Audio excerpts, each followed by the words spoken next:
the Astrology Livestream. My name is Nick Dagan. We're Astrologers, and talk to you with Malcolm X. How are you doing today, Watson? Yeah, I'm okay. I'm good. I've just That been good, huh? well, I don't know. I'm not even sure Way to be how to low key. answer. Way to be low key. Um, yeah, I've just been reading a lot about Malcolm X and Oh, good. looking up the things we'll be sort of talking about today, and so that's what I've been doing. Fantastic. All right. Well, I just wanted to preface by saying we're talking about Malcolm X today, in part because it is Black History Month, but at the same time, we want to state right away that we're not just going to wait until African American lives. They'll pop up any month of the year, the calendar year, in our survey of notable lives and studying the astrology behind them. So, yes, it was Black History Month, but also we would be talking about Malcolm X's chart at some point.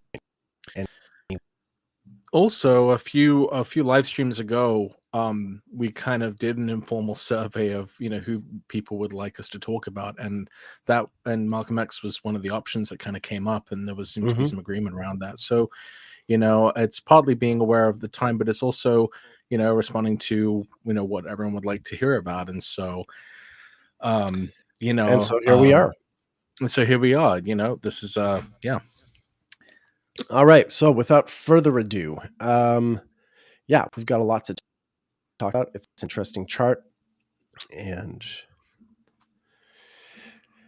okay, we'll start with the nativity.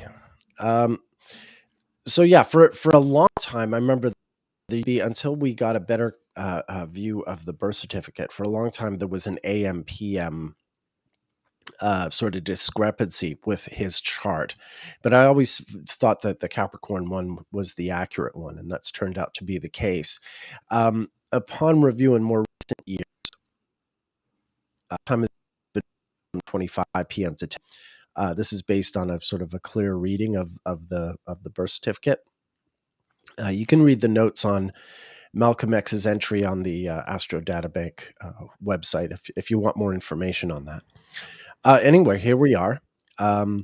Malcolm was he had the sun in late Aries and a Capricorn ascendant, and some of the notable features here, having natal Mars Pluto conjunct on his descendant in Cancer is interesting. The midheaven being in 0 Scorpio, being in the 11th house, certainly seems more appropriate for someone who is as the sort of representative of a community, which is what the 11th house typically signifies. And then having Saturn there as well points to the fact that despite his intense involvement and identification with this community, that it wasn't entirely a friendly relationship in the end, which I guess we'll get to. I guess that's what they call foreshadowing, folks. But that's something that we'll get around to as we get later in the story. Yeah, I think when you look at those sort of really basic elements of the chart, the fact that he was born with Capricorn rising, which would make Saturn the ruler of the ascendant, we know that its house placement should tell us, that there would be an area of one's life that becomes a particular focus. And so the 11th house is that house of organizations and groups of people and movements and alliances. And that is really, that couldn't be more appropriate for someone who, was involved in various movements and was in many ways trying to lead a movement and lead different organizations, and having, of course, Saturnian and occasionally martial connections with those groups as well. Nation of Islam obviously would be the big one. But the other really interesting thing about this Saturn is we can see, because the MC is in Scorpio and because the Earth's turn is pushing Saturn towards the midheaven, we know that it's not just an 11th house thing. It's not just about friendships, but also pertains more sort of directly towards his reputation and aspirations and what he would want to do with his life.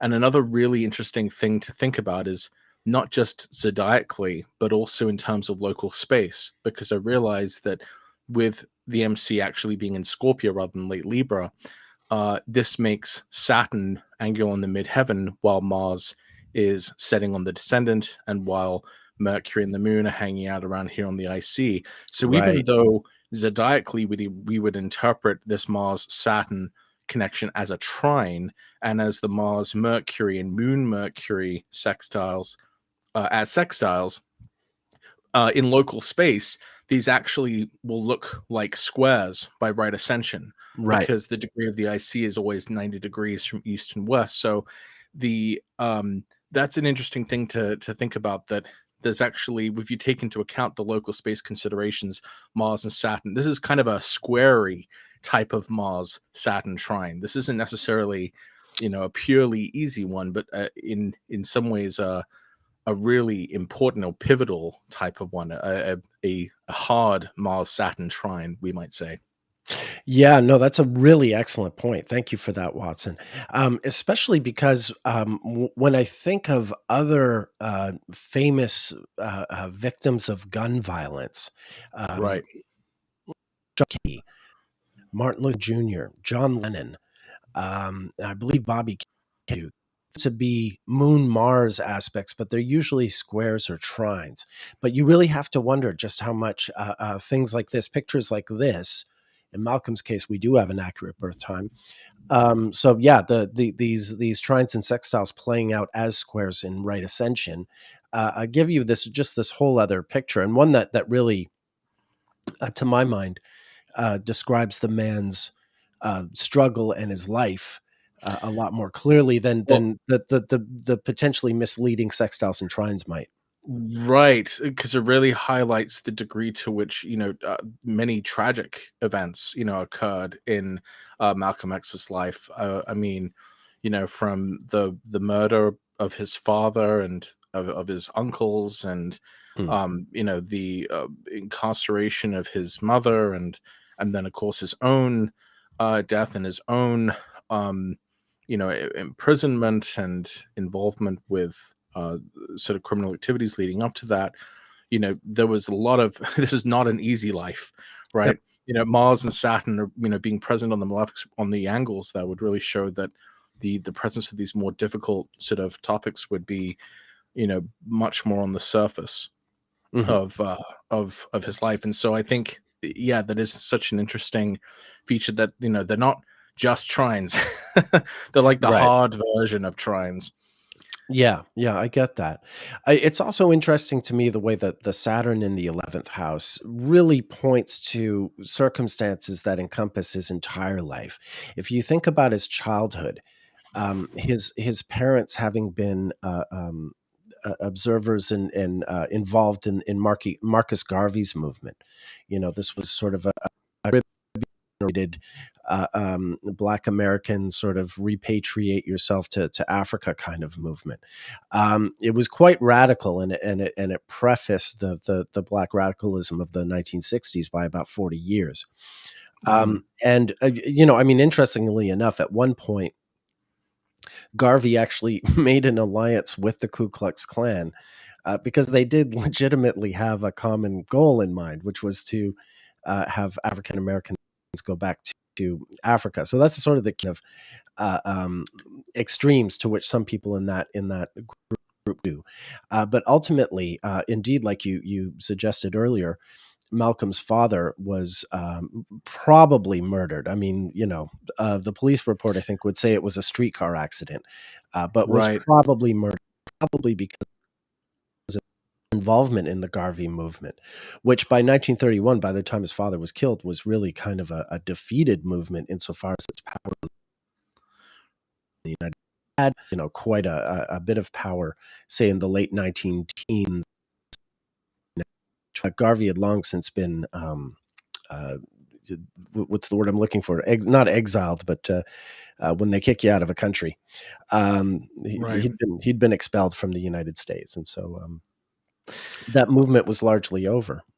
Yeah, and in testament to the power of whole sign houses in this chart, I believe the day his father was killed, it was like 2 days after a lunar eclipse in Aries, Mm, which is interesting then as well, because if you look at when his mother was found to be unable to take care of the children anymore due to um, her problems after the murder of her right, husband, that was when um, Saturn would have been making its way through Aries around the same degree range. And then when she came out in right. 1963, Jupiter was going through Aries. So we see this kind of repeated theme of like transits through Aries, being really important for the situation with Malcolm X's parents.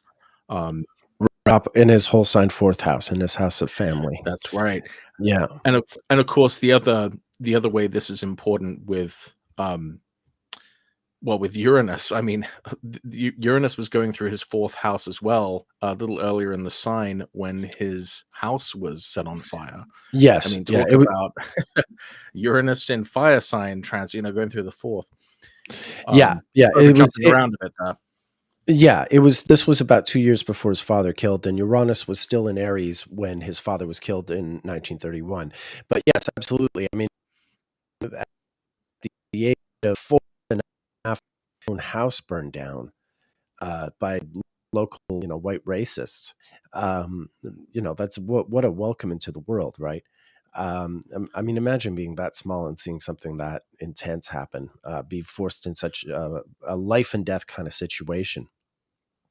And there's Right. something there's something else to these early transits, Patrick, that you and I noticed when we were preparing for the episode. You see here when the house burns down in November of 1929, Mars is co-present with the Sun in Scorpio. But That's when right. 2 years later, when his father is killed, Mars is in Scorpio, actually directly conjunct Malcolm's natal sun. Um, You mean Saturn? Saturn. Did I say sun? My goodness. Yeah. Uh, um, right. I should know the Yeah. difference between the planets, but Yeah, yeah, if you wanna go through some of those Mars and Scorpio examples, basically, we found that, yeah, Malcolm X seems to have some of biggest the transits. Yeah, I'm just gonna in my Malcolm L7 charts. Um, here we are. Um, so his oldest brother Wilfred, who remained a part of the Nation of Islam, he was born with Mars in Scorpio not long before Mars went in 1920. Um, then yes, the aforementioned burning down of the house in 1929, the streetcar accident of 1939. well, in quotes, right? There was a lot Yes, of thank you. suspicion that Yes, it yes, was a yes. murder. Thank you, thank you. Mars was back in Scorpio again. This is 7.5 years death of Malcolm's father when his mother is finally declared legally insane and committed to an institution. Here, we'll look at the bi wheel here. Just to cap off an already terrible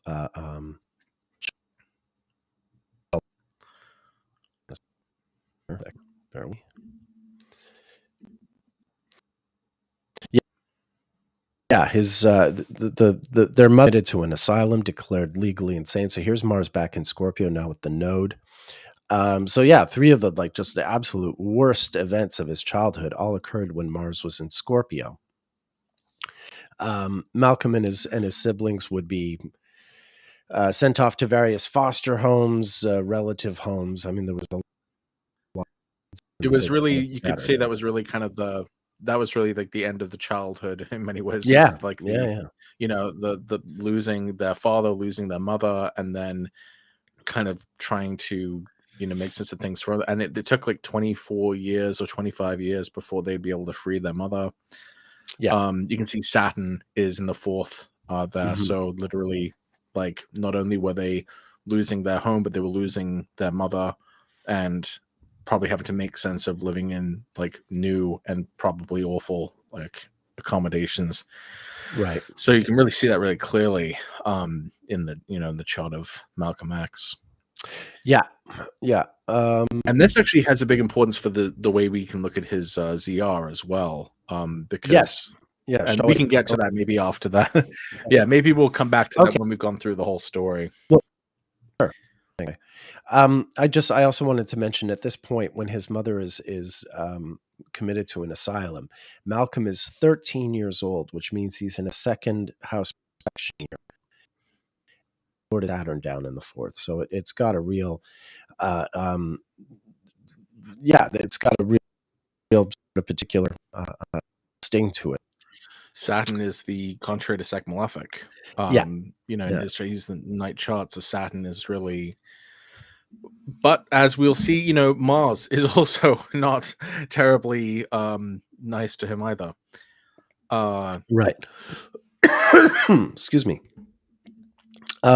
So this is a solar return of 1945.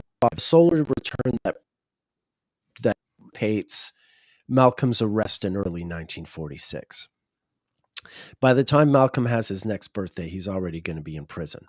So this birthday sort of anticipates that. This birthday anticipates the fact that he will be arrested for possession of stolen goods after a breaking and entering with his little crime gang, and and he's sent off to jail. And you can sense it's a pretty compelling.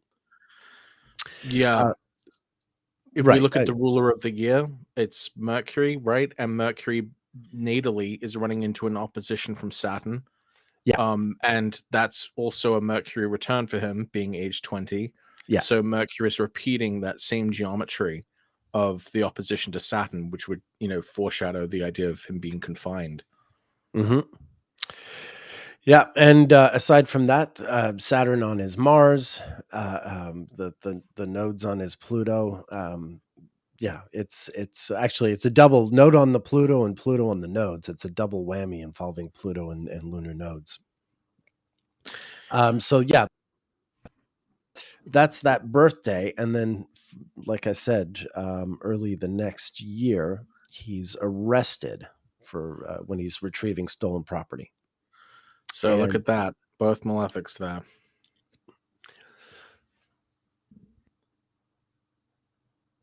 Hello? yeah, sorry, I just Oh, had to okay. cough for a second. Okay, yeah. No worries. So yeah, you've got Mars and Saturn opposite the Sun and Venus, and indeed we do find a lot of Mars stuff involved in his transits, don't we, Patrick? I mean, we found the Mars in Scorpio relative to those early childhood events, but just all around throughout his life, Even and posthumously. even yeah, the Um, the Mars yeah, retrograde we would can have like a special power. yeah, right. And this particular one seems to be, big for him, obviously, because he has Mars in Cancer. So this is happening in proximity to his natal Mars in Cancer. One of his daughters was actually also born at a Sun Mars opposition with the Mars retrograde in Cancer. And then Right, just before the movie that Spike Lee directed, that came out just as Mars was stationing retrograde in Cancer. Again, kind of right, highlighting this, this more pronounced sure. version of his natal Mars placement. Now, of course, Yeah, that came out in 1992, right? That yeah, years and years later. I can jump just quickly to these. So that yeah, this is his daughter Kabila, who's got like Sun opposite Mars with the Cancer close out. The release of the movie in November of '92. Indeed, this Mars was just about to go retro.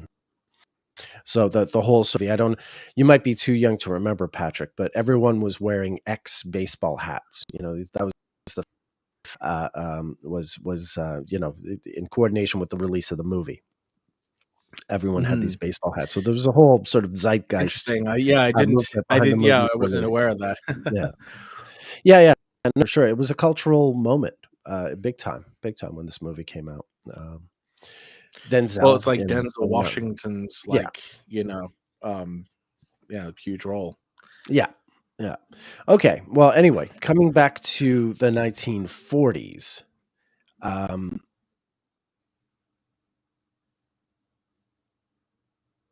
for his array is the fact that the sun is conjunct his Jupiter in the first house, which again is like sort of it's in a nocturnal chart, so that Jupiter isn't always on playing on his side, so to speak, right?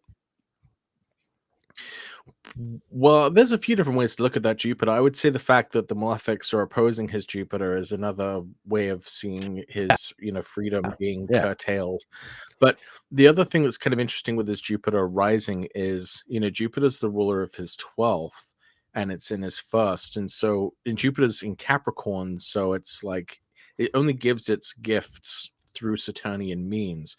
And there's this great quote of his where he describes his time in prison. And he said he never felt freer than when he was in yeah, prison because it has allowed him to pursue, you know, sort of serious intellectual study and growth in that time. And so Jupiter's sort of Jupiter the first, would seem to promise some degree of like giving someone this possibility of like achieving wisdom or, great knowledge or something. But the way it's going to do it is through confinement, because right. Saturn is the ruler of Jupiter. So it's like giving someone good, but through a process that is confining or limiting, yeah. Obviously, that can turn out in many different ways, but I think that's what it means for Malcolm. But I understand what you mean. Yeah, no, well put, well stated. So moving from there, shortly after that, he's arrested. I'll just quickly show you. This is when he begins his prison station, but and Saturn's still here. Right, and we jump right ahead. I think I cast a solar return for 1948 just to explore. This would be the year that he converted to Islam in prison. I don't know if it's before or after his birthday, but I'm putting it here.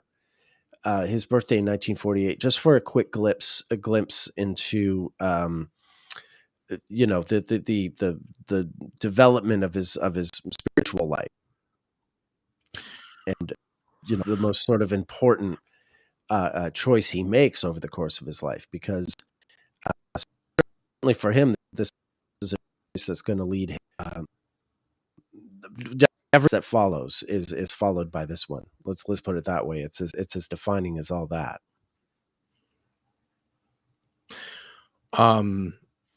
Well, yeah, what's interesting about that is we know that Saturn, we don't know exactly when, his conversion occurred, Mm-hmm.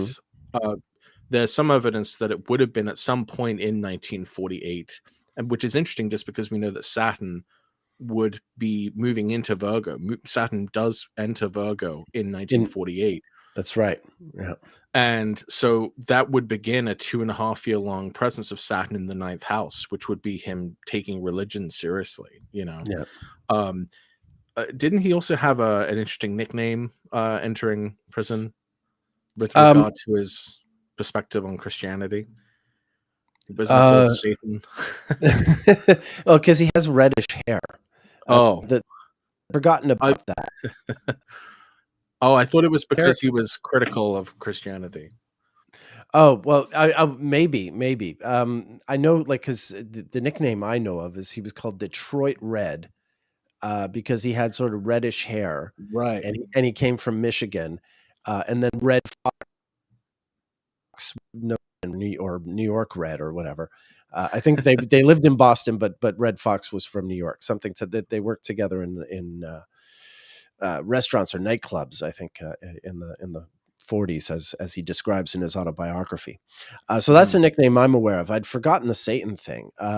Yeah, I guess he's critical of Christianity, but he's got reddish hair, which is seen to be sort of a distinct feature, Oh, okay. and so it's something that he does get identified with.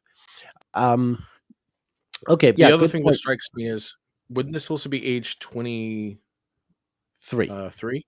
Yeah, So this is a 12th house year, that's right. which is highlighting that Jupiter, which would be making its return in the first house. through over that the course of year. this year. Yeah. So another way we could see this is, yeah, like 1948 to 1949, that would make a lot of sense for someone discovering, religion, or reaching a new step in the sort of spiritual path, with Saturn entering the ninth and with Jupiter making its Yeah. return as the perfected planet into the first.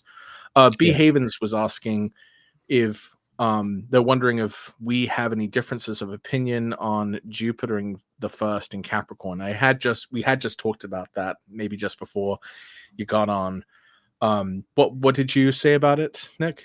Well, just that it's not always going to be the everything that it could be cut out to be. It's not a Jupiter that's in the greatest strength. Benefics always brings some amount of good to the native's chart. But when you're looking at sect, it's definitely whichever benefic is not in the sect in favor can sometimes be the sort of the fatal flaw, or the thing that is damaging or hurtful, despite the fact that it's a benefic. Hmm. Well, I mean, we can get into it more, like that Jupiter in the first house is, it's a big part of how he becomes a target of so many, whether it's a target of the FBI or a target Yeah, of his rivals in the NOI. He's very matter of fact, and he's very, very committed to like the plain truth of things. I mean, this is what made him such a formidable he was debater. So extremely trusted and extremely charismatic. yeah, he Um, clearly had a lot of integrity. So and these are obviously virtues that we're describing, but even though they're virtues, they're the things that really get him into trouble. Um, during his political career. right. Um, and for B. Havens, yeah, my interpretation of Jupiter and Capricorn is in the first house is that while it describes someone who um, can achieve a level of sort of expertise that earns them sort of trust from others, that allows them to be, project themselves as a kind of leader or master of sorts. It does so from this dejected place of Capricorn, which makes sense because Saturn is the domicile lord of Jupiter and Capricorn. So Jupiter only gives its good gifts through the process of Saturnian experiences, and he only came to, have this spiritual revolution, through the process of being removed, from broader society, and having the time then to study and develop himself, intellectually, mentally, spiritually. So I think that's how I understand Jupiter and Capricorn, is that it kind of gives its gifts through Saturnian or otherwise negative experiences. But obviously, there's some ways you can sort of spin that as a positive. I'm not saying incarceration is great. I'm saying that sometimes people make the best of a bad situation, and Mm. that seems to be how Malcolm X saw his time in Yeah. prison. No, that, and it's very relatable. My parents had the autobiography of Malcolm X in our library at home. It was always in the house, and at some point when I was a teenager, I picked it off the shelf and read it. And the thing that really, connected with me was that whole period when he was in prison, because the very idea that you could take charge of your own education, take control of your own sort of self education, and not rely on, because one can't rely. In my case, in his case, certainly, in my case also, couldn't really rely on the education system that was offered, on offer to us in where our childhoods occurred. So that also felt really sort of that was something that inspired me, and that is in a big way sort of responsible for me turning out the way I am. It's just the idea that, yeah, you don't need to be sitting in classrooms or writing papers in order to advance your education. You can just take a total responsibility for it yourself, and make it part of your daily, wellness ritual, if you will. So Pixie is asking, if Jupiter is in fall in Capricorn, will perfection is activating that Jupiter manifest as harder times? Will it still be positive? Well, that's actually the exact situation we're looking at here. at age 23. We suspect this is the age at which he converted to Islam Yeah. and has sort of had his, spiritual revolution during the activation of his 12th house ruler, which would be Jupiter in the first, and also coincident with, a Jupiter return, at least to the sign in the age that he was 23. So, you know, he's in a bad place, Capricorn, in prison, right? But it's Jupiter. So it's gnosis and knowledge and spiritual advancement, etc. Just Right. And I do think on top of all that, you have a very good point that Mars being at the ed, just entering the ninth house when his birthday year began, and then of course Saturn did go into Virgo over the course of that year, and so there is a lot going on in the ninth house that I think is emblematic of that kind of self-directed, rather severe form of discipline that Malcolm was able to command, certainly from this period onward. right.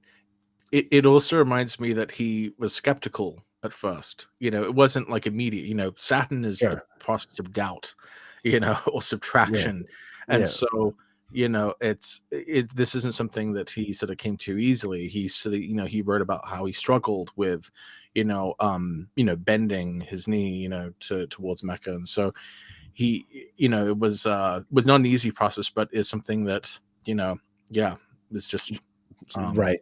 Right. part of his destiny and of the world's kind of path. By early 1950, by about I think it's in January, February 1950. I can look the date up in one of my books. Malcolm led a prisoners' movement to have like pork taken off their menu and to give them cells that faced east so that they could pray facing the east. And so we certainly know that he's a committed enough Muslim by February of 1950 that he's sort of the spearhead of that movement. And then finally, in August of 1952 is when he's released from prison and begins his ascension within Nation of Islam. the Nation of Islam. Thank you. So this would be as Saturn is Saturn would be in his 10th, moving towards his midheaven and the 11th and the Saturn return. So this is really interesting that he, at this point forward, begins moving up in the world and being given the responsibility to increase membership at various mosques. Right. It also what strikes me here. Well, here's Mars in Scorpio again for some reason. Mars isn't in Scorpio that often, but it sure seems to follow Malcolm around. The other thing Right. is here he is. He's 27, right? He's 27, which for him is 27 is a fourth house perfection year, which for him is Aries. And remember, the last Aries perfection year that he had was when his mother was declared. No, wait, was it? Which one was the Aries perfection year? It wasn't his mother being declared. Well, it would be age 15. 15 was when he dropped out of No, high school. no. It's this one. It's when when his house is burned down, right? He's age 4. No, that's Taurus. Which one would it be then? I was sure we had an Aries. Oh, no, I remember what it was.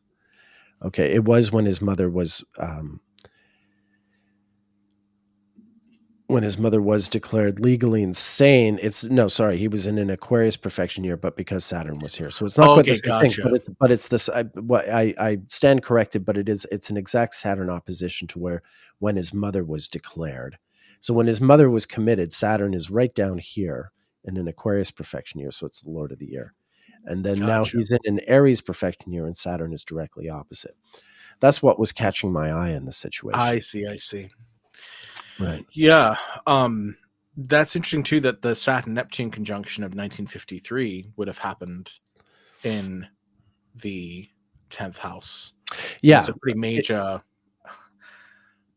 It is, and that's a really interesting. It's actually the Saturn Neptune conjunction happens by like October, November of 1952. Oh, okay. So what happens in Malcolm's life is, yeah, he's released from prison on August 7th, and by the end of the month, he's having dinner with Elijah Muhammad and really starting to move his way up in the nation of, in the Church of the Nation of Islam. This Mars in Scorpio, when he's released from prison, 1952 was the year of a Mars Scorpio. And as things stand, I think it's the only Mars retrograde in Scorpio of Malcolm's life, if I remember correctly. No, maybe I think there might have been one in 1926 when he was like a year and a half old. But in terms of his conscious adult life, this is the one time that Mars does a retrograde in Scorpio, and it's the 11th house. And this is this is when he's going to be. It's an Aries perfection year, so Mars is the Lord of the year, and this long Mars retrograde in Scorpio. Let's see, how many days after he's released from prison? 58 days, which in Mars terms is nothing, as you know. Yeah. So the only other time Mars had been retrograde prior to that would have been in 1937. There's a retrograde from Sagittarius to late Scorpio. You're Yeah, right, that's right. but just the Yeah, last degrees of Scorpio, not right, anywhere near his Mars or his midheaven. right. The Mars retrograde of 1952 is Saturn and his midheaven.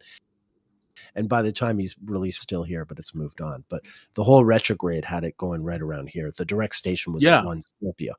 So you can see how it's leading its way to him being, in fact, I think I have his solar return for this year. Let's just look at that. Yeah, there we are. Yeah, this is the solar return for that year, and you can see the Mars retrograde right there opposite the Jupiter. Mm-hmm. Oh, wow. So this is released from prison in an Aries perfection year. So there's something special there as well. Yeah.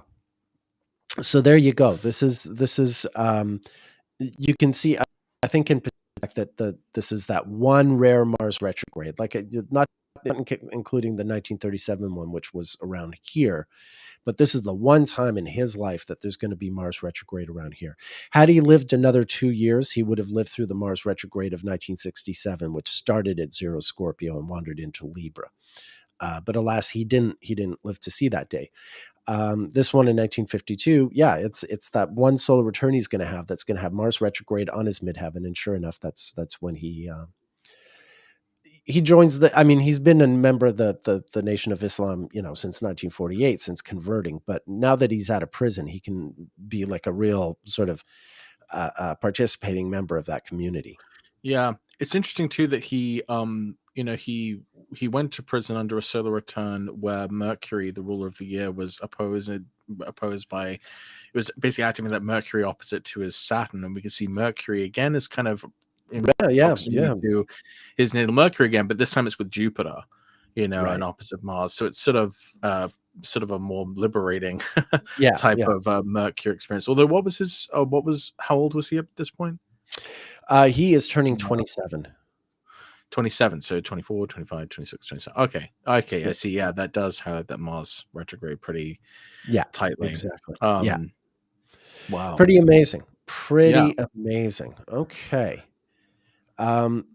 So the other thing, I don't have a timed chart for it, but I just want to put it out there. Another solar return we have. In 1954, just after this birthday, when Mars has just been retrograde from going from Capricorn to Sagittarius, and now it's on his ascendant opposite his natal Mars. Or rather, it's about to station retrograde on his natal ascendant and wander back into Sagittarius. You see, how many days after his birthday? In 1954, 3 days after his birthday, this Mars is going to station retrograde right on his ascendant. And what happens right after this birthday? He's sent to Harlem to be to set up a mosque in Harlem or run the mosque in Harlem. So which puts him in New York City. Like now he's running the Nation of Islam from Harlem, from one of the largest bases that their mosque can have. Hmm. their organization. What's another? And Oh, it's sorry. Go ahead. Saturn. Yeah, and he's okay. So he's having his Saturn return. He's having Mars station retrograde on his ascendant. So things are really looking up for him. He's kind of, uh, uh, yeah, he's established himself as this, uh, um, important young soldier for Elijah Muhammad and the Nation of Islam. I was just going to say that I know that in 1955, that's when he would have met Betty. So we don't know exactly when in 1955 that would have happened, but it's Okay, interesting that. I read 1956. Oh, okay. What did you I read I 55? I read, yeah, that's what I kept finding was like 1955, but I couldn't find any specific date in 1955 or 1956. Only the. Okay. I have here, it's gonna take a moment for my Kindle to open, but I have, this book here, The Portable Malcolm X Reader, which has a pretty good timeline in front. It's gonna take a moment to open, but it's got a timeline, and what it says is um, that she joined the Nation of Islam either in the summer or early fall of 1956, which is interesting. It puts us right in that coming out of the Red 3 Venus retrograde, going from Cancer to Gemini, and right into the Mars retrograde in Pisces. So by this timeline, we're already really following these Mars retrograde cycles. Here we are. Here's the book, and yeah, 1956, night, summer or fall. Um, and I'll just show you the astrology of that. Where is she? Oh yeah, there's another. There's a conflict over Betty Shabazz's birth year. It's probably 1936. Even her tombstone says 1936. But sorry, just go here. I'll go to August 30th, 1956. So she joins the church in late summer or fall of 1956. Yeah, this is this very rare Mars retrograde in Pisces that would have gone retrograde on her natal Saturn. So this is a once in a lifetime.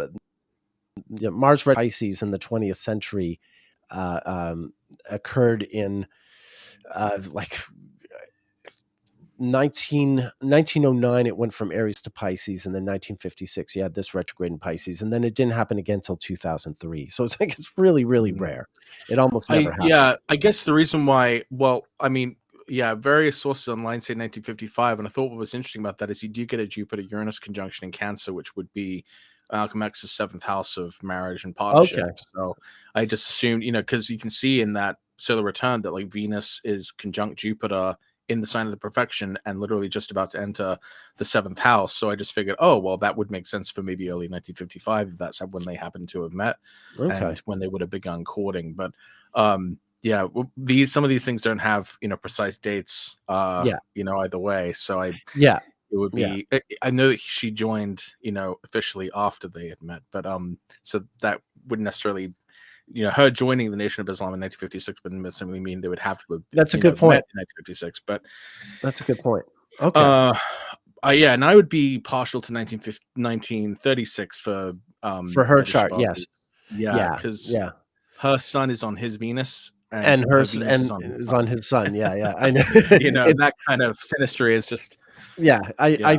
I fully agree, and even, I found a photo of their tombstone, um, here, 1956. Well, and it no, says, 36 is what I said, right? yeah, 1936. Yeah, you can see, I mean, right there on the tombstone, that's at least what the family thinks, but apparently it's not 100% certain. So, Hmm. take it for what you will. But I agree with you that 1936 sure looks a sure thing to me. And yeah, maybe they met in 1955, but this is when she joins the church. Mhm. And that's, obviously very, very revealing right there and then. No, for sure.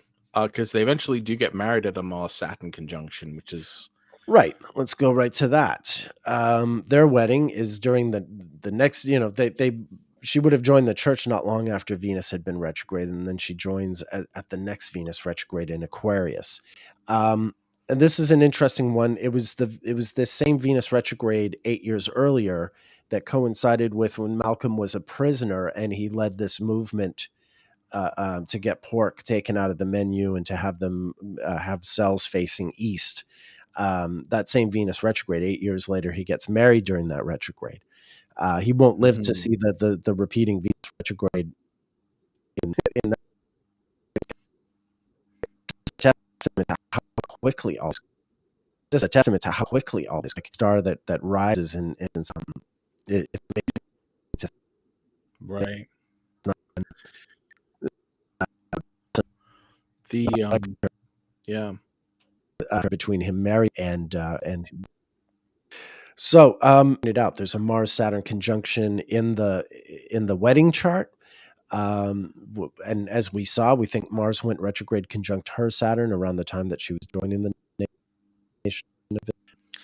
We've seen, Mars Saturn combinations surface in a number of areas in Malcolm's life. Right. Well, and it also makes sense insofar as, I mean, like few astrologers would probably elect a wedding to take place at a Mars Saturn conjunction. I'm not saying this would happen at every wedding, elected for Mars Saturn conjunctions, but this is a marriage that was comparatively short, right? I mean, because of what happened to him. I mean, it's comparatively short. He was frequently absent because of the kind of work he did, and let's right. not I mince mean, this words. is a challenge.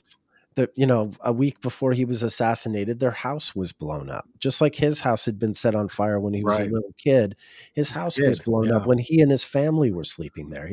His wife and 4 daughters and he are sleeping in their house, and it's blown up.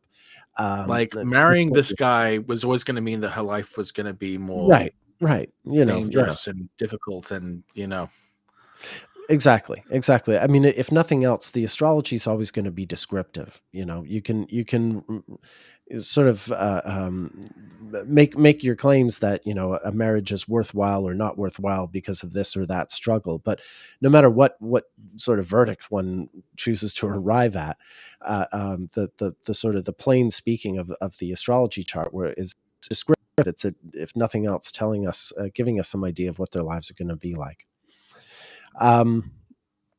Okay, so that's very interesting. Moving on from there, did you have some other thoughts? Well, only that maybe we can go through this too once we've gone through the whole thing. But I just wanted to point out that because he has this angular Mars in his chart, and she was born, if we are assuming 1936 correct, at a Sun Mars conjunction. There's a really interesting pattern that you see with the daughters, their children. Oh yes, yeah. Let's get into that now. Yeah. Okay. All right. So yes, they have 4 daughters, and there's quite the Mars signature. 6 daughters. Yeah. Oh yeah, there's twins, aren't there? I think I'm missing 2, maybe. They were born September of 19. They were basically born like 8 months or so after he passed. Right. So they were conceived in January. Right. That's why they're missing. Thank you for reminding me. I knew no worries. I knew I didn't have all of them. I only have the 4. I mean, he never knew them, Exactly. Yeah. But so here we are. This is the oldest daughter. This is Attila, named after Attila the Hun. And yeah, indeed, she's got Mars retrograde in Taurus on her father's natal sun. Very close. Not only that, but it's like the exact opposition. It's not even just in fact, this is even this is like on the northern heliocentric node of Mars. This is like a Mars which would be like it's like very, very closely aligned with that plane of its orbit. But aside from that, it was also a Mars retrograde happening in Malcolm X's 5th house of children. This is his first child that sort of inaugurates this new role in his life of being a parent. So I thought that was quite interesting, especially since during the time of the pregnancy, that would have been when the nodes were still in Taurus. So there were likely those eclipses, preceding like the marriage, would show that, perhaps they might have already conceived, prior to, the marriage. Um, All right, so so that's the oldest yeah, daughter. Then the next one is Kabila. And yes, we looked at her briefly earlier. She's the one who has Mars retrograde in Cancer conjunct her father's natal Mars. So yeah, the two oldest daughters definitely have this Sun Mars, yeah, unambiguous relationship to their father's chart. yeah. All right, and then we have the third daughter, Ilyasa, and I think hers isn't as definitive as the other three, in that she doesn't have a Mars retrograde. But she was born with Mars square Pluto, so this is an extension of her father's Mars Pluto conjunction. And what's especially interesting is that you may remember that Mars stationed direct at 8 degrees of Gemini in early 2023, and it Mm, was in February 2023 that Ilyasa was, being quoted in the newspaper for the family's new lawsuit that they are, um, that they're alleging at, the FBI and NYPD and the CIA for basically withholding information about, Malcolm X's murder. death, and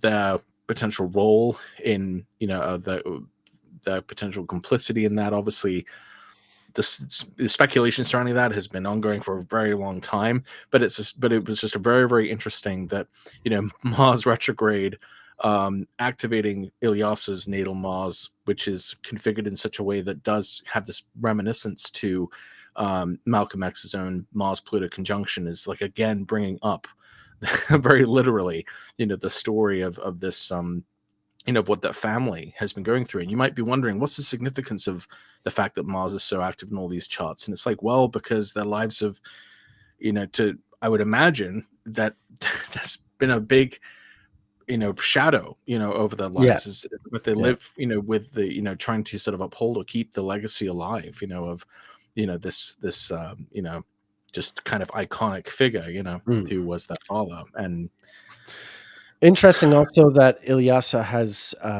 natal Neptune stationing direct right conjunct her father's Saturn. oh, Um, right.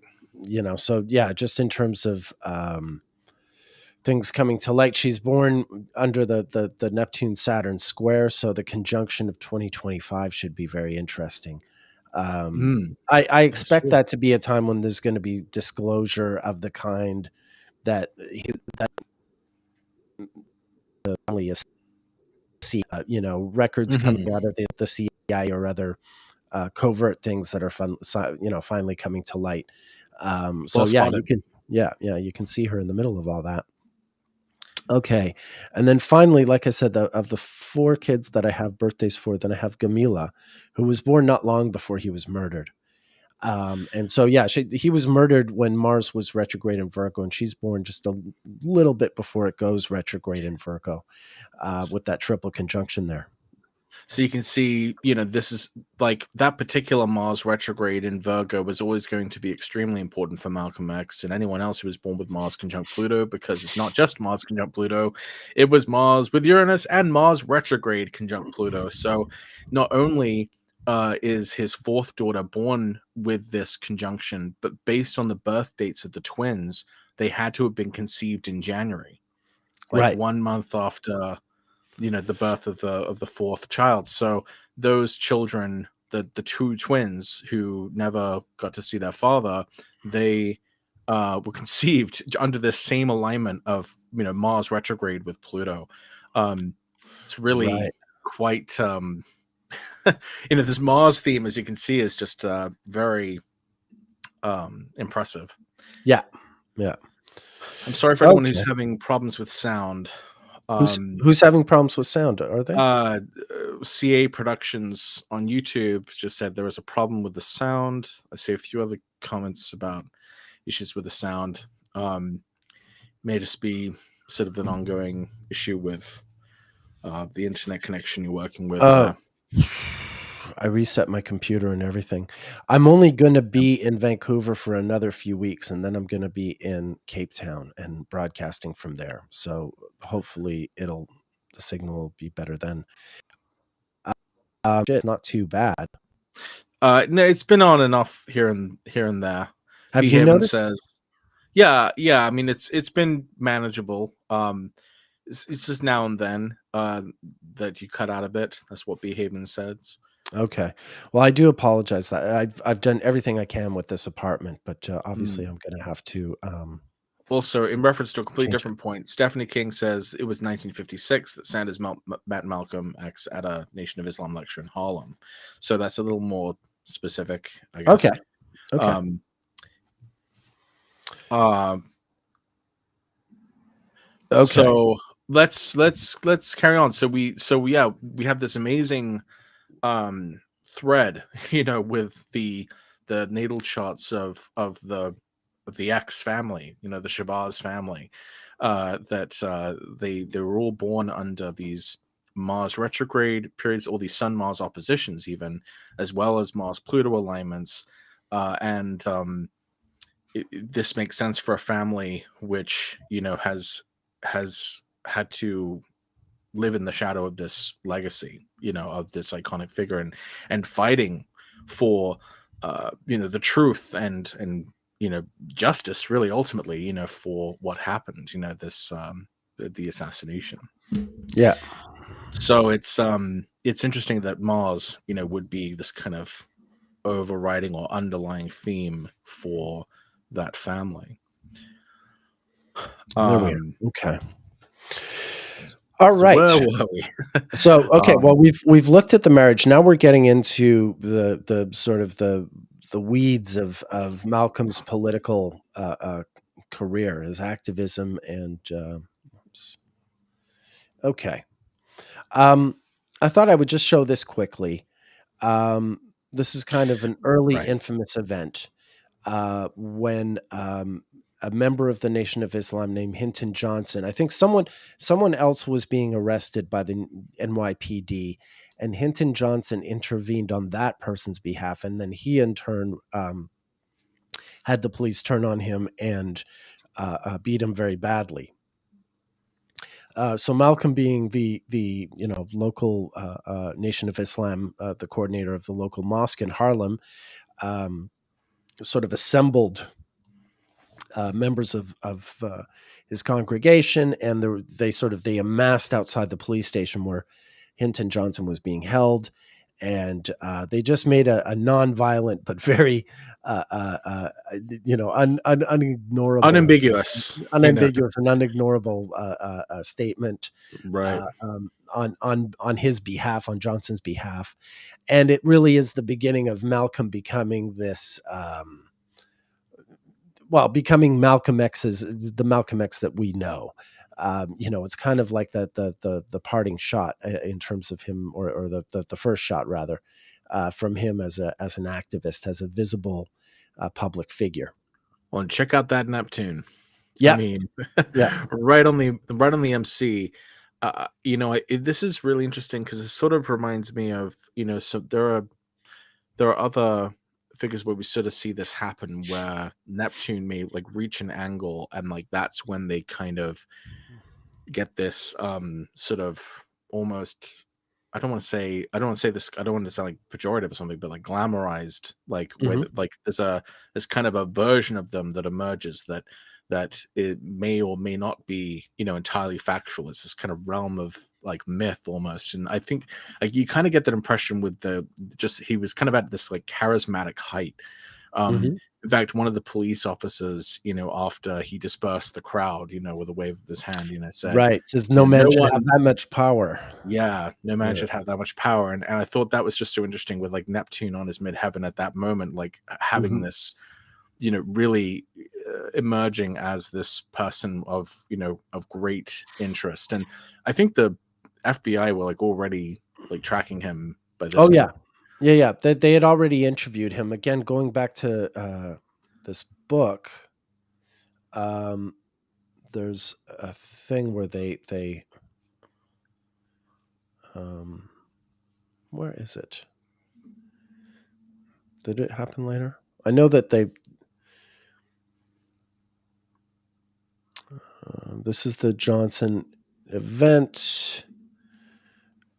Okay, maybe it's after. I know that his home is raided by New York police, and I know at some point he's questioned by the FBI. Maybe I don't have it in this timeline, but sometime early in the 50s, he's questioned by the FBI with regard to his beliefs and his position. I guess it just I doesn't think it's show up there. didn't he send a letter or something to like Eisenhower, and he said he was a communist in it, and that's Oh like no, but why. that's during the war when Oh, okay. he doesn't want to fight the war. It's not to Eisenhower; it's to Roosevelt.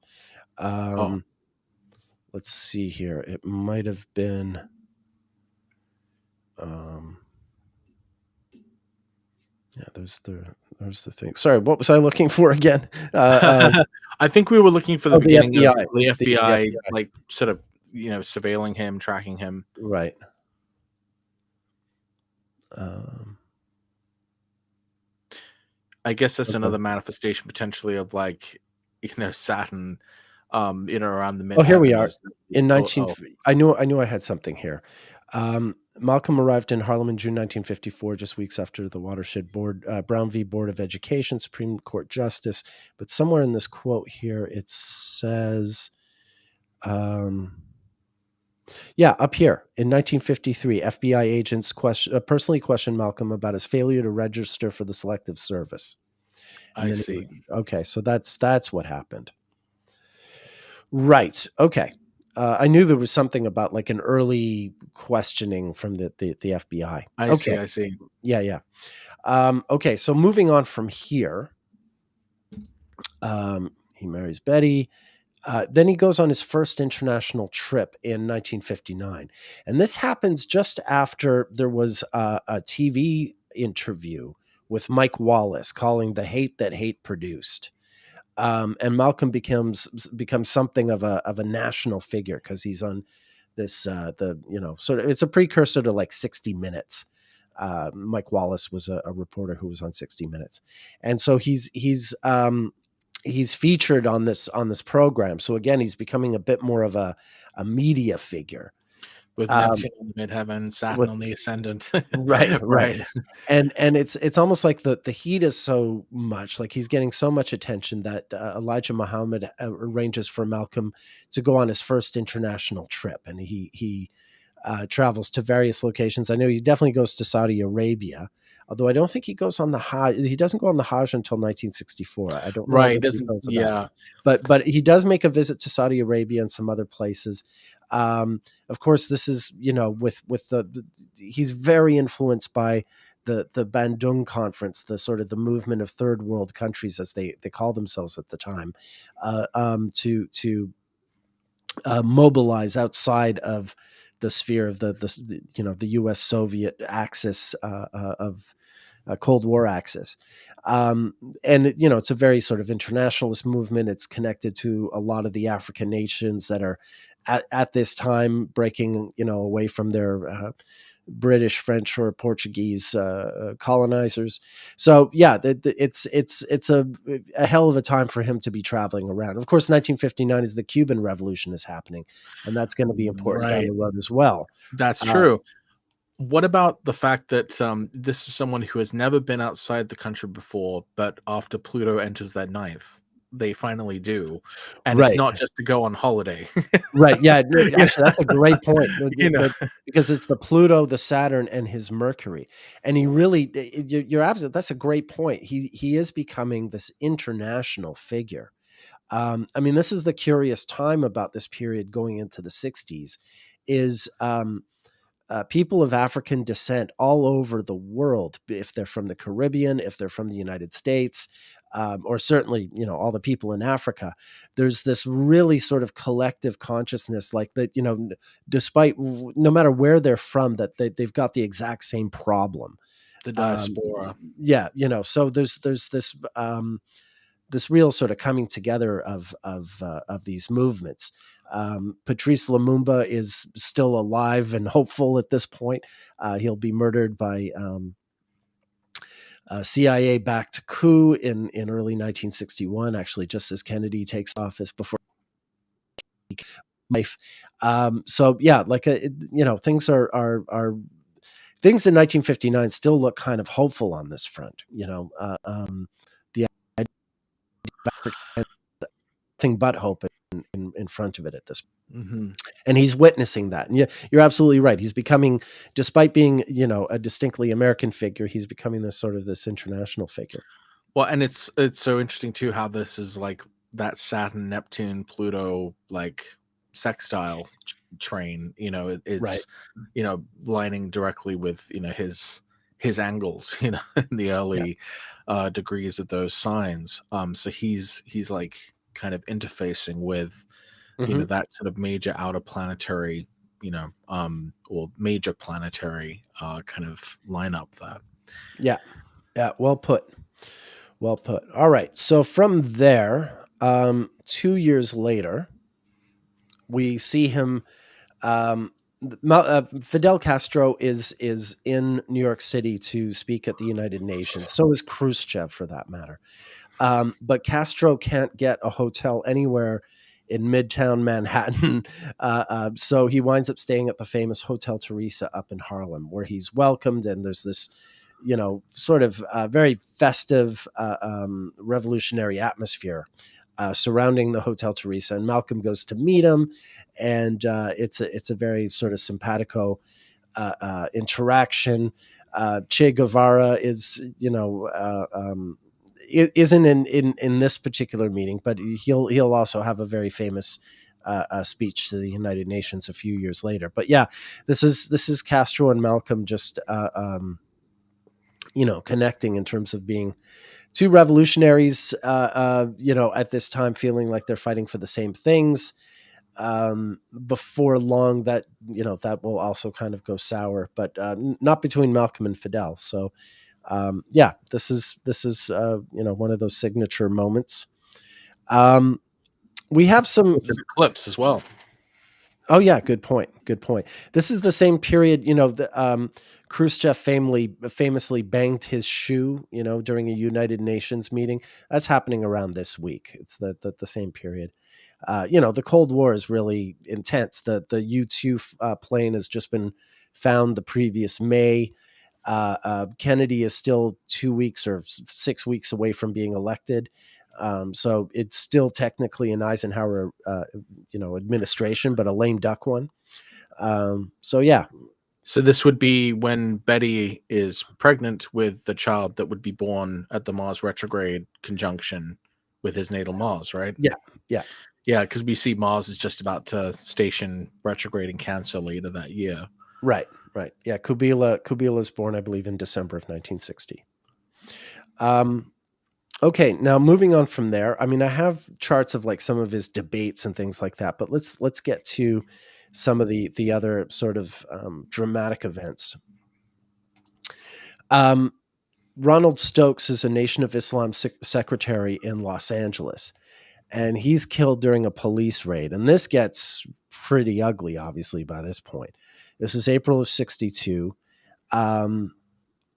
Malcolm is, a full-on, national figure and a voice for the Nation of Islam, which is part of the problem, that he's kind of becoming too visible and too popular.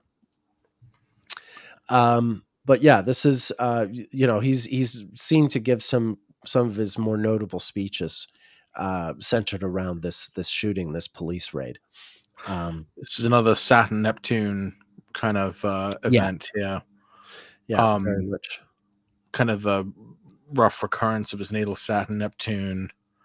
This is especially important because he would be 36 at this point. Yeah. Yeah. So he said the ruler of the year would be Saturn, which is the planet making that square to his natal Saturn. So it's like a Saturn square, but it's also like interfacing with a Saturn Neptune square. All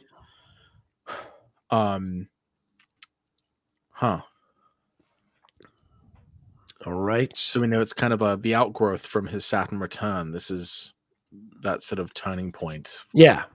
I mean, it's not, it's not like a good career move or something like that, but it's sort of he's because everyone is outraged by this. He needs to Turning be, point, as the in, voice of that outrage. right? Turning point, as in, like you said, he was almost reaching this point of being too exposed, too visible.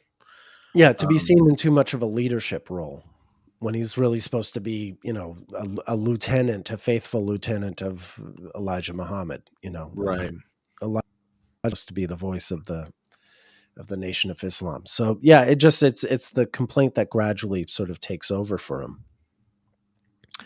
All right, we're gonna jump ahead. I mean, there's all kinds of little, he got in a lot of debate. He was in a lot of organized debate. Interesting arguments with certain people. But Malcolm X destroys this mayor. Yeah, you imagine. I know. That's a really good point. If he had lived in the YouTube age, Malcolm X crushes Ben Shapiro. Yeah. No, it would be a bit like I'd that. love to see that. Yeah. Oh man, yeah. I'd love to see Malcolm X crush Ben Shapiro. That would be hilarious. No, that's funny. The way things would. So this is Malcolm is present for the March on Washington in D.C. He's not terribly encouraging. So Martin Luther King, of course, gives his "I have a dream." Always know that speech is the sun sandwiched in a tight conjunction with Venus and Uranus. But Malcolm is there. But he's sort of dubious, shall we say, about the overall message of the march. He's still quite resolutely, black nationalist. He's not about sort of separatism more than more separatism than unity. So he's not necessarily down with what Dr. King is spearheading here. But right. And of course, However, I do feel like I should say this because something that I sort of came across is, the idea that Malcolm X and MLK were like rivals or like somehow like against each other isn't really as well supported. I guess it's based on like this misquotation of MLK's quote from like a Playboy interview. It's that really long interview he did with Playboy, and that quote sort of was misconstrued as him saying that he thought that Malcolm X was doing himself and the movement a disservice, but I think he was actually he wasn't referring to Malcolm X specifically, and so his actual quotations about Malcolm X were far more like I mean, obviously they had like slightly different tactics, but they were more in alignment than I think we sort of historically seem to have been handed down. So I think that that's something to keep in mind. It's like, okay, yeah, they had some different tactics, but they're ultimately on the same side of, what I've read is I mean, Malcolm was critical of Martin Luther King's movement. He would call it the so-called civil rights struggle, and no, I don't think he was. I think there was some level of criticism, if not antagonism, between the two. But in 1964, they do meet. There's the one time that they meet in person, and it is cordial. But that's the year following. Here we are. That's the year following the speech, and a lot happens in between. The murder of Kennedy and Malcolm. Right. Yeah, we definitely want to hit on some of those things. One other thing I wanted to mention about the March on Washington is that would have happened when Malcolm X was in a third house profection year, which would have highlighted the position of Jupiter, and Jupiter was transiting through the fourth house. And we don't know the exact date, but 1963 is the most commonly reported year of when he was able to get his mother free from the institution. So this is really important because remember, that was when she was put there when Saturn was in the fourth, and then she gained her freedom when Jupiter was activated in the fourth house. So it's really I think that's really an interesting a bit of validation for the kind of wholesale approach in Malcolm X's chart. Definitely, definitely, well put. So yeah, this is a meeting face to face, Martin Luther King and Malcolm X. But by this point, yes, Malcolm is more sort of conciliatory, but that's because a lot of changes have happened. But when he's at the March on Washington, he is still kind of a bit, yeah, he's kind of he's kind of standing back, and he's not entirely convinced that it's, I think he supports the basic aims of the march. Obviously, he's not outright Right, hostile, but he thinks it might be sort of wasted energy or something to right. that effect. Okay, so before we jump ahead to him meeting Malcolm, let's look at the things that go wrong. First of all, a couple of weeks after the March on Washington, of course, there's the Birmingham church bombing, which kills 4 young girls, I think, who are about 9 years old or so. 7, 8, 9 years old, young girls, children, are Wow. killed with this church bombing. Mars is now back in Scorpio, and this is seen as a response to the March on Washington. So just think about it. I have a dream, and that this is. People sometimes forget that it's not like it's not like the world suddenly changed because Martin Luther King said that. If anything, things just got darker already. So yeah, this Wow. happens, and then not too long after this, of course, John F. Kennedy is shot, and a week after Kennedy is shot, a reporter asks Malcolm about the murder, and Malcolm said it's a matter of chickens coming home to roost. And look at these transits when he says that. Mercury Mars conjunction. That's pretty funny. Right. Um, yeah, obviously, people could question the wisdom of this kind of sentiment so close. I think that was kind of the outrage, I imagine, at the time, is like, this is way too soon. This is very insensitive, etc. Um, uh, so that is pretty Yeah, but fascinating. now by the time this happens, Malcolm has been, in a fair amount of discord with Elijah Muhammad and the Nation of Islam. Um, he's already seen to be something of an upstart, of a showboater, I suppose is a term to, he's in it for his own sort of personal reputation and grandeur. Um, and so saying something like this really just sort of gives Elijah Muhammad the perfect motive or alibi he needs to silence Malcolm. They do Uh, censure him for yeah, the. that first they censure him, and then eventually he's sort of essentially forced out of the congregation altogether, and that Because he happens started his as own thing. right. I mean, this is all happening by the time, like 2 months after the chickens come home to roost thing. A boxer named Cassius Clay is going to win the heavyweight title. Clay is a member of the Nation of Islam, and after winning this title, he's going to be rechristened Muhammad Ali, the great 3-time heavyweight champion boxer. And Malcolm has been a friend and mentor to Ali, leading up to this fight. But it's after the fight that really the Nation of Islam finally realizes, like, they hadn't really taken Cassius Clay very seriously, but now he's a heavyweight champion. He can be this really valuable spokesperson for the Nation of Islam. They don't really need Malcolm anymore. And so Malcolm is really sort of sidelined entirely. And we're entering the last year of his life. Ali's championship win is virtually the 1 year anniversary preceding Malcolm's assassination. And so this last year of life, he's going to be living in fear, really, honestly, and apprehension. Like he's got a pretty good idea that he's not going to make it. So yeah, a number of things happen. So after he's sidelined by the Nation of Islam, and he's starting his own mosque. Like I showed you, he meets Martin Luther King, and they're photographed together, and they're very friendly, and they pledge to work together. Although, alas, that won't really happen.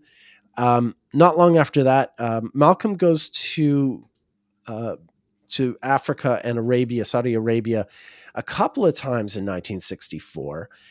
He goes to the Hajj. This is when he grows his beard, and he has kind of he becomes more conciliatory towards like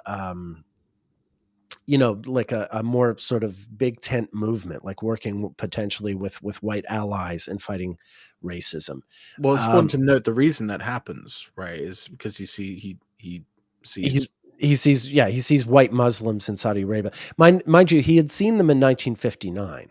So some of that had sort of awakened in him in 1959. But when he goes in 1964 and he realizes like the Nation of Islam is against him, but he's got white Muslim brothers and sisters there, that he meets in Saudi Arabia and elsewhere, it does kind of turn him around. So while he's on the first of two trips, he's in Accra in Ghana, and Muhammad Ali happens to be there as well. And they had just been, buddy buddy 3 months earlier in Miami when Ali's winning the championship. But now Ali just, will barely talk to him. It's really interesting the transits that Malcolm is having when this meeting happens. You see all this stuff happening down here in Taurus, including a Mercury return. We often see the planets in early Taurus because they oppose his Saturn. They Mhm. tend to be difficult transits for him, don't they? Right. Well, in the same way that Mars and Scorpio, seems to be pretty bad too. These transits in Taurus then are opposing that Saturn. There's a couple things here that I think are really, really interesting. Number one, the fact that we suspect he made his conversion to Islam while Saturn was transiting through Virgo is very interesting because now it's been about 14 years later since then, and Saturn is now opposing Right. that same area. So it's also opposing that Uranus now that has entered the ninth house. And so it's very interesting that number one, a Saturn opposition since he converted to Islam would coincide with this change in his perspective, from having initially joined the Nation of Islam. And that this would also come as quite a surprise, would represent a sort of inversion or a shocking sort of development with his own sort of belief system, with the Saturn Uranus opposition taking place across the third and the ninth. That he would he would sort of have this more moderate or nuanced view on white people that would come about as a result of his pilgrimage to Mecca. And then the final part is you mentioned he grew the beard, and it's just interesting because we can see that the nodes were really close to his ascendant, which would mean that eclipses would have occurred in his first and seventh house Right. in that time frame. So a very general thing we can sometimes say about eclipses happening in the first house is that they can be coincident with changes in one's appearance. I guess, Sure. and it is so interesting that he has such a very like, clean cut sort of appearance up to that point that it does kind of it does still stand out that he changes that about himself to have the beard. um I mean, it's not that big of a detail, but it's just astrology reflects really big things like shifts in perspective, but also even things which seem sort of trivial, like you know your grooming choices. um Yeah, no, absolutely. I think the other thing that strikes me about this year, where we are, of course, looking at Malcolm's final birthday, just after this meeting, 2 days after that meeting. He has what'll be his final birthday, um, and he's turning 39, which is a fourth house perfection year. And it's just interesting to remember that the last time he had this perfection year is when he was released from prison. You there? yeah, I'm Yeah. listening. Yeah. So the last time, in other words, he's only had an Aries perfection year a few times in his life.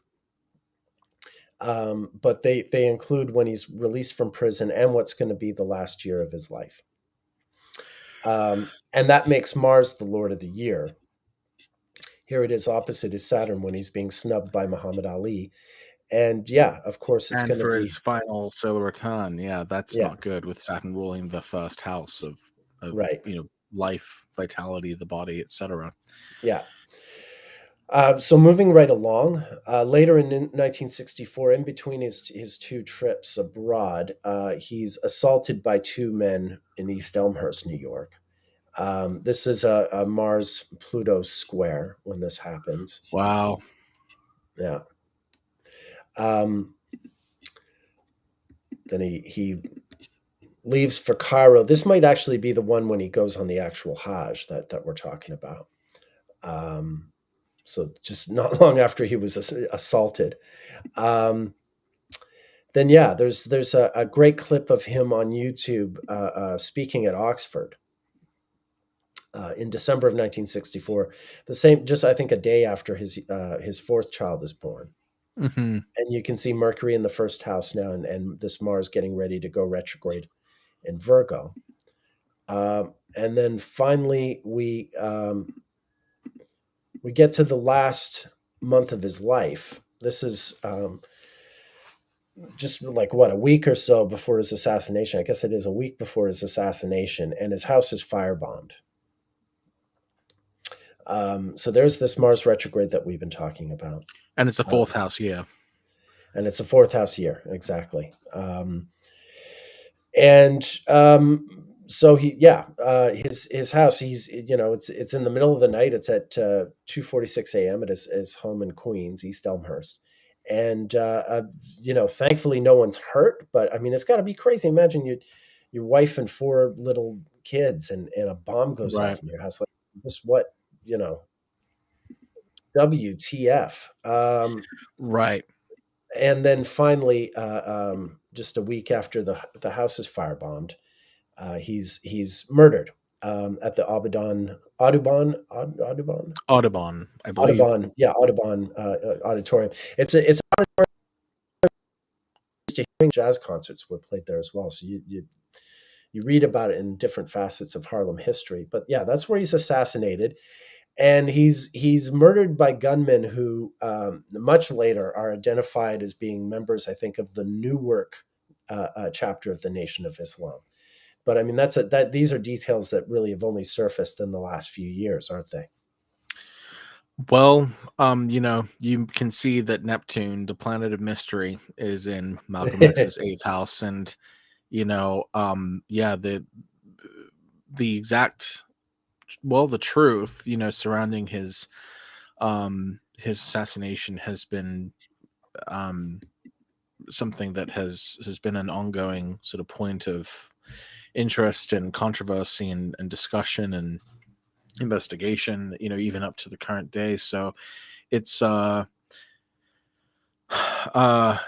that's really fascinating. It's also really weird that at the time he was assassinated, there was a Sun Mercury conjunction in Pisces, conjunct Saturn in Pisces, because that was literally one of the last times that arrangement has happened since well, a couple weeks from now.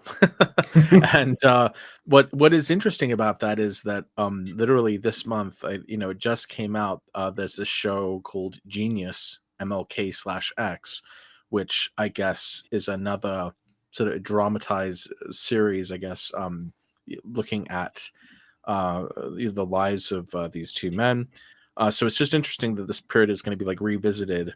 These episodes are going to be coming out about his death at the same time that there's this like Sun Mercury conjunction conjunct Saturn in Yeah, Pisces, like yeah, literally the day he died.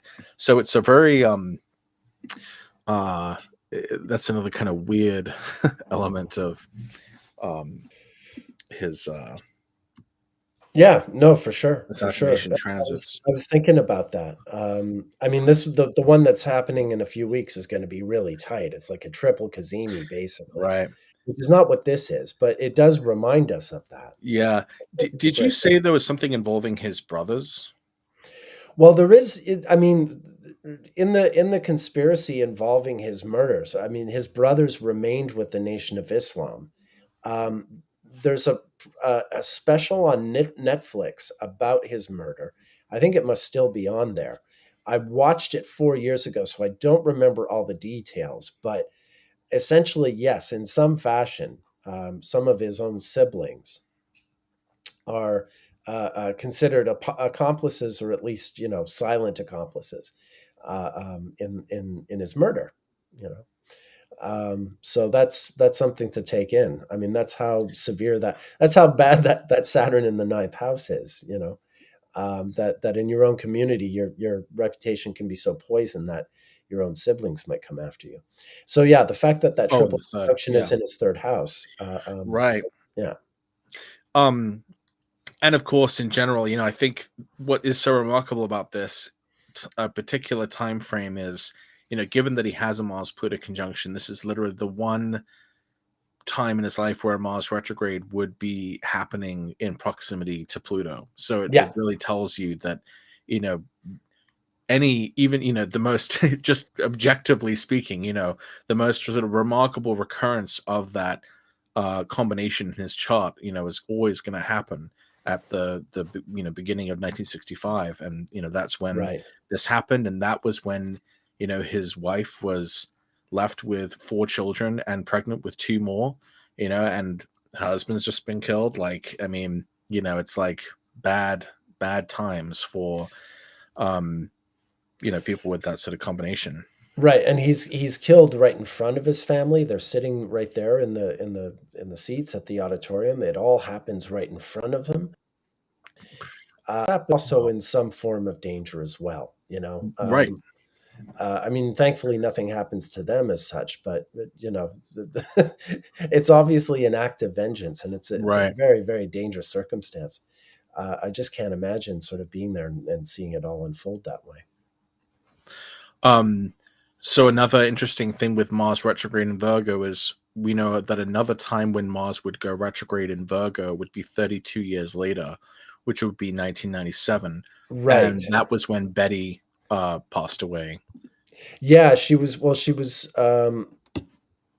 burned in a fire. Her grandson was something of I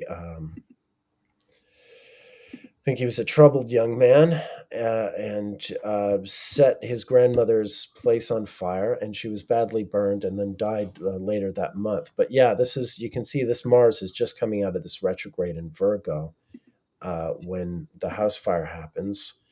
It had just stationed direct 34 days earlier, which again, in Mars terms, is virtually nothing. Right. Uh, and remember, Mars had been conjunct retrograde in her natal Saturn around when she joined the Nation of Islam. And now this is Exactly. and then the Mars retrograde opposite her Saturn is the murder of her husband and then this fire set in her home. So, in the same way that Malcolm X had the sort of Mars recurrences because of Mars being so pivotal in his chart on the descendant, that's why another reason why I think 1936 makes the most sense for Betty Shabazz, because then it makes her born at a Sun Mars conjunction, which would be Right. the thing that makes those Mars cycles so present in Yeah, her so chronology, pronounced. Yeah, because yeah. I agree. I also think it makes a lot of sense that she would be born in 1936. Like I said, the family put it on her tombstone. Like that has to mean something, you know. yeah. Um, but it is, we just with full disclosure, we have to admit it is a questioned date of birth. So it is what it is. Mhm. All right. Any other sort of last thoughts about Malcolm? I mean, yeah, I think um, he has a really incredible story. I think another way you can look at his chart and make sense of his life in a really kind of broad way is by looking at his Zodiac releasing from the Lot of Spirit. Yeah, let's do that. Yeah. So his Lot of Spirit is in Sagittarius. Hmm. So you begin releasing from Sagittarius. So we can see that the Sagittarius period lasted from birth until March 17th, 1937. If you go to the Capricorn period, the first Capricorn L2 period, within that Capricorn L1 period, you can see that goes from March 17th, 1937 to June 5th, 1939. So what major life event might have occurred, Nick, in the His life of Malcolm X his around his the time? mother his mother was committed to an asylum and his family was broken apart. Right. Exactly. And this is a sign which contains Jupiter, but is opposed to Mars in Cancer. So, and Saturn is acting as the kind of governor of the time. So it's telling us that, uh, this 27-year period, and even beyond that, he would be taking on this kind of Saturnian um, sort of Yeah. modus operandi of survival, basically. Right, right. And Um, you can see he hits his first loosening of the bond in July of 1954, which is about a month after he is put in charge of the Harlem Mosque, that's right. Um, which is the one like loosening of the bond of his lifetime, right? I mean, yeah. like he's never gonna have another level two loosening of the bond. Um, so yeah, it gets him in the door there. Um, okay, and then If we look at the foreshadowing to that, when it looks like he went to prison probably late in the Gemini period, that's right. but the Cancer period would have been encapsulated like the first like two Yeah, years that he would have been that's right. imprisoned. Yeah. And that's interesting because we know that this is potentially a time when he would have first come into contact with the Nation of Islam, and Yeah. that would certainly would have continued through the Leo period, which would actually be the peak period, Mhm. because there's a lot of fortunes in Aquarius, and uh, the that's another thing that kind of gives the loosening of the bond to Cancer more emphasis on this idea of, this is when he was introduced to this religion, this is Yes, when he like starts exactly. his ministry in it you know Yeah, yeah, um so I think that's a really kind of cool parallel yeah, between the initial Cancer period versus the repetition of that under the loosing of the bond. yeah. And then he has this peak period in Scorpio during the period when he's released from prison, which is the last peak period before that loosening of the bond. And of course, it involves the Mars retrograde in Scorpio that we discussed, going over his natal Saturn midheaven, uh, while he's in this level two Scorpio peak period. Right. And isn't the Hinton incident also during a peak period? That was like Yeah, 1957. So that we can see it happen during the the next peak, and that yeah, was, no one man should have all that power. Like, yeah, he yeah. was really, Hmm. this is when he becomes kind of recognized nationally, right?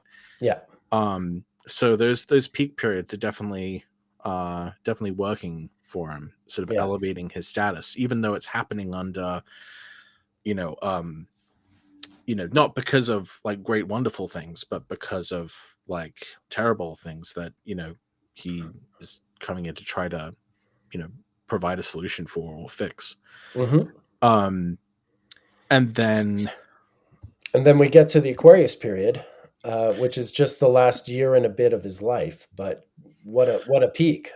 well, yeah, isn't that interesting? Because we know that it was in 1964 that he made his pilgrimage to Mecca. This is really his post Nation of Islam period. So it's Yeah, really appropriate that he began an entirely new chapter of his life on Zadok releasing at the same time that is he has separated himself from the Nation of Islam and is trying to make his own political movements and his own religious movement. He's um you know that just sort of delineates that these times in his life really succinctly, really neatly. hmm. And then yeah, finally, uh,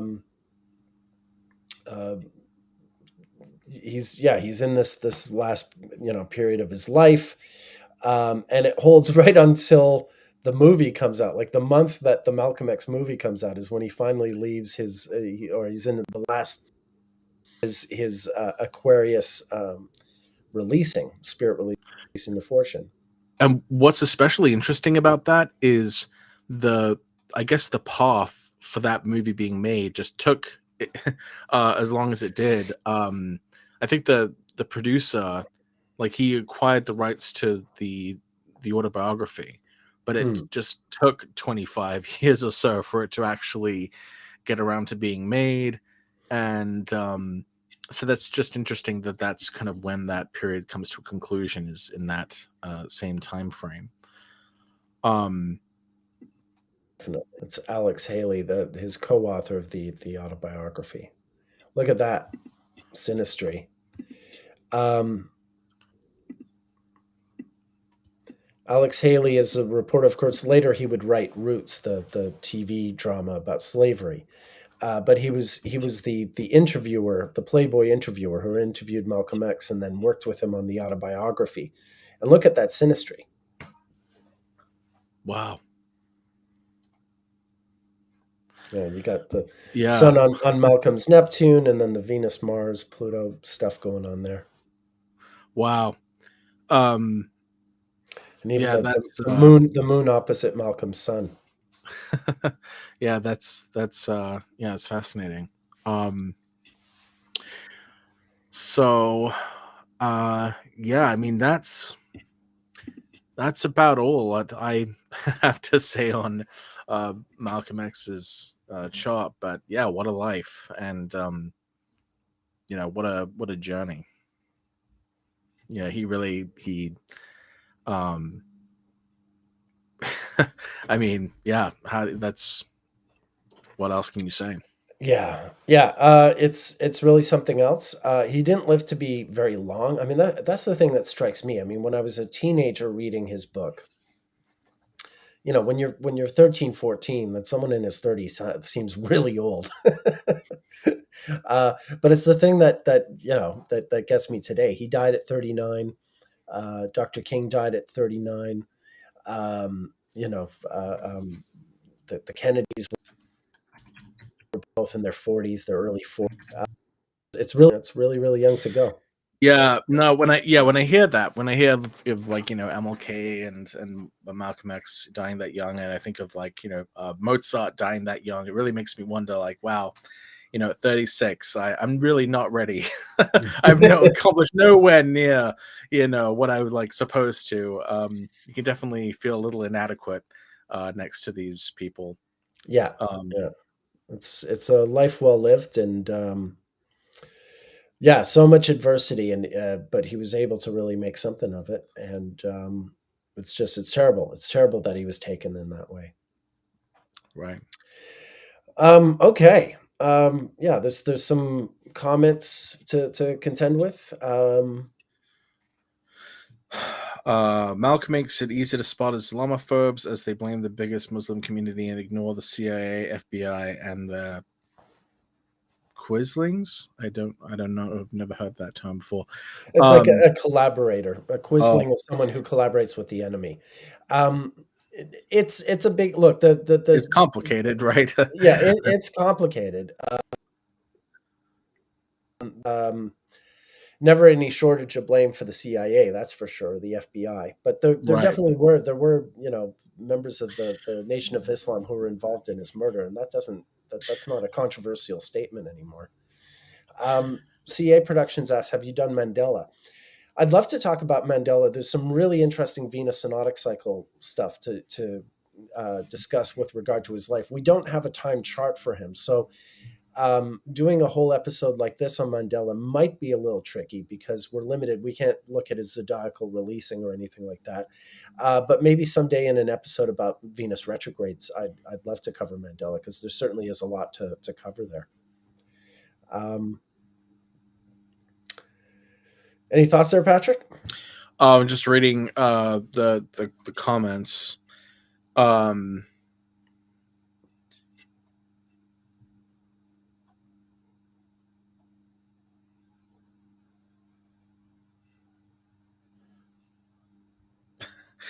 X destroys Shapiro is a great headline. Sounds like a great alternative history urban fantasy. I get that. Um, yeah, that would be. Yeah, I guess the other thing that's so weird is like I kind of resent the fact that now when I read Malcolm X or when I see per se X's, I'm now thinking of Musk's abominable Oh, no. name for Twitter. I'm like, no, don't take that. you know. Um, No, no. oh, Um, that was the other kind of question I had. Something I couldn't really get a lock on is like, when do we know when he took on the name Malcolm X? Because we know that the yeah, um it's while he's in prison. okay, but we don't necessarily know, like, there's no date or anything or Yeah, no, not time like frame. that. No, it's while he's in prison and he's converted, because I mean that's a big part of the conversion is shedding the slave name you're given, sort of shedding the Right. identity that's been imposed on you, Hmm.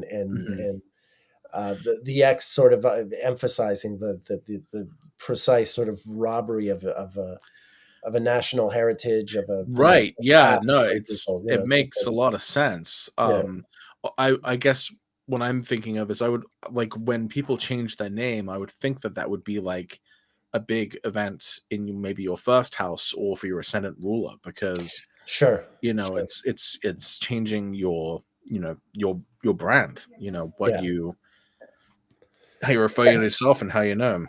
I think people in the 1940s would have a hard time understanding how a person changes their brand, but I know what you mean. That would be a very weird concept to them. Yeah. It makes perfect sense today. But yeah, you're absolutely right. Tay Ray says, "How would you describe the Saturn opposition to Mercury? I have the same aspect but flipped angles. Leo rising."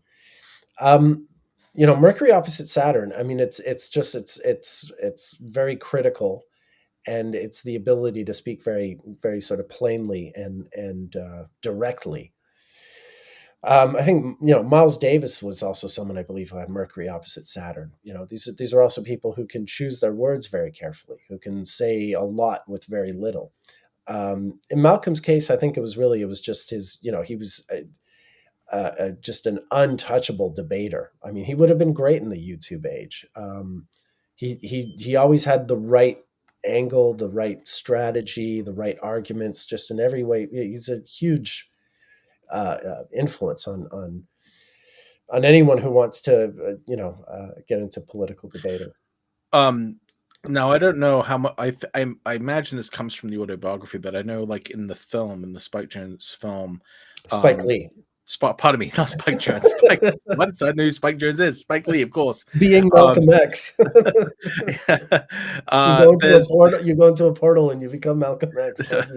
no, yes. So in the film, the the man that he meets in the jail, in the prison, who kind of tells him that he has to, like, educate himself and, like, learn how to use language, and um where was I going with this? In his own account, I think it's his brother who contacts him and says, "Stop eating pork," and then starts sending him literature. No, but there wasn't, but there was a guy who wasn't his brother, like the Blimby Right, guy. in the movie. Yeah, who well, because you said something about Mercury Saturn being about, like, to learn about the power of words, and Mhm. he has that axis going across, yes, the MCIC, but also the 11th, 5th, and the 11th is like allies or friendships, and so I think it's sort of interesting that he kind of um he, like, became this, like, voracious reader, and this, like, really developed the intellect that he had, you know um in that situation, and through this other person's encouragement, this friend. In fact, I think he describes him in his autobiography as um a man who he'd never met anyone who had commanded the English language as much as he had. So in the movie, he has him, like, read the alphabet, starting with aardvark, right at the beginning, just like, learn all these words. If you learn all these words, then you can use them against who. Yeah, yeah. Yeah, formidable. B Haven says my surname was changed when I was 11. I can have a look and see where that lands. I also have a grandchild that changed their name last year. They were 16, relatively close to their birthday. Yeah, my name was changed when I was 3, and I have the date for that. It was in December of 71 when I became Best instead of I was born with my mother's maiden name, Eckers. So I've also had it changed. I don't think the astrology is particularly striking or very first house oriented. when that was done it wasn't for you, right? I mean, it was for me. Yeah, it wasn't, if you decided to change your name to right, right. It was done for me. I was yeah. right. Good point. Good point. CA I gotta Productions. say though, having Oh, being called Best, having a last name Best is pretty good for a Sun and Leo rising though, right? yeah. Well, it's a double-edged sword, my friend. Let me tell you. Let me tell you. It's not all it's Nick cracked up. Dagan worst. Yeah, well, you hear that a lot. I promise you. Oh, you do hear that a lot? Oh my god, when I was growing up in school, like Oh, in grade school, oh yeah, yeah, yeah, okay, constantly, constantly. okay. I mean, you know how school is. I mean, Yeah, they'll well, find whatever the thing is they can yeah, use well, against you, and they'll use it. And yeah, I mean, everyone got to call me Watson, and they got to be Sherlock, and, I got to be okay, so I Sherlock see. the So Witch, I'm still whatever. tormenting you Yeah. in the same way. I mean, That's I don't lovely. really think Am about I it am I anymore. like your fourth grade bully, just No, like perpetuated no, this? it's funny though. Actually, the thing about that is, everyone likes to call me Doctor Watson, and I'm like, I don't have a doctorate. I am not a Right. doctor. Please don't, call me that. I mean, I guess I'm tough tempted one of these days to, go ahead and get my PhD in something, and so then I could officially be Doctor Watson. But, it seems like a lot of hassle to go through just to placate people who like the make The the joke. silly indulgence, the Um, silly Sherlock Holmes indulgence. um, CA Productions is asking, what's our next live stream about? well, technically, our next live stream is going to be a private live stream on no. Well, we have our Saturday event, right? Oh, Next Saturday. actually, yeah, it will be the second Saturday of the month is our private live stream. So we will have a private live stream on Patreon. Um, we don't know what that's going to be yet, but we will. And then on next Sunday, so The next Sunday the public stream 11th, the next public stream, for you cheapskates who can't sign on to Patreon. will be, um, again, I'm not sure. We'll have to figure that out, but we know that the 18th will be Aretha Aretha. Franklin. Yeah, Yeah. we're doing Aretha Franklin next week. We haven't talked about next Sunday though, have we? No. No, we haven't. We'll figure it out. Maybe it's just something completely different. Yeah, Um, so, um, we'll figure it out. yeah, we'll figure it out. No worries. Believe it or not, Patrick and I are keeping very busy. We're having very regular meetings. There's a lot going on behind the scenes. Right. Um, Maybe we can do something. Maybe if we, want to get people watching here, maybe we can do like a pre Valentine's Day,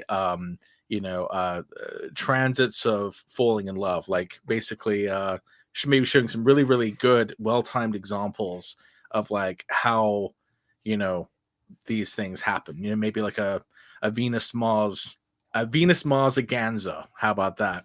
hmm. Where we like concentrate on Venus Mars stuff. Okay. Yeah. That Yeah. sounds like a good idea. Yeah, we want to talk about aspects like that, so we could. Yeah, we can. Laura has put me in my place. She says, "Sir, we are not cheap. We are poor." Fair enough. I Fair enough. hope yeah I hope people recognize the sort of playful, jovial quality with which I made that otherwise dastardly accusation. Um, if you can't afford it, then don't go hungry Yeah. listening to the Well, show. and most of what we are doing is public. I mean, like the Yeah, things we're actually researching for and doing a lot of work for is the public stream. So, this you is know, true. you're This is true. getting getting a Getting fairly good quality. deal here, as Yeah, long as you don't mind watching. yeah, yeah. All right, good. Laura's laughing. Okay. Thank you, CA Productions. Thank you, Laura. Thank you, B Havens. Thank you, everyone who's commented and participated. I think I'm out of steam. How are you feeling, Patrick? You Uh, about ready? Any other? I'm ready to go another couple hours. No, just kidding. I'm good. I'm good. I'm good. No, Oof, I think we did. I've had a super busy week, so Yeah. I think we did a really good job looking at yeah, yeah, Mr. yeah. No, this Sun. was great. I always wanted to dig into his chart, so thank you for doing this with me. It was a Mhm. great suggestion. Thank you to the people who suggested it, requested it. Oh, thank you, Laura. Okay. Cool. So, Watson, who are you? I'm Patrick Watson. I'm an astrologer. You can find me and my articles and my services at my website, patrickwatsonAstrology.com, and on most social media websites at pwatsonastro. All right. And I'm Nick Dagan Best. You can find me at nickdaganbestastrologer.com. I'm available for she needs as well. And that's about it. We are wrapping up our third biography. So we've done Napoleon, we've done Britney Spears, we've done Malcolm X, like the great holy trinity of astrology biographies, and we've covered. In 2 weeks' time, we're doing Aretha Franklin, which is going to be awesome, and I'm really stoked to do that. So tune in for that. Next week we'll have something fun. We still haven't figured it out. As time goes on, we'll have these more episodes sort of planned out ahead of time. But definitely the biography ones we plan out ahead because we have to do all kinds of research and stuff in order to be prepared. All right. Well, without further ado, thank you, Patrick. Thank you, everyone, and have yourselves a terrific week. And we will see patrons next Saturday evening, and we will see the rest of you, lovable but alas cash poor people who tune in for the freebies. And we'll see you Sunday. And have yourselves a terrific week.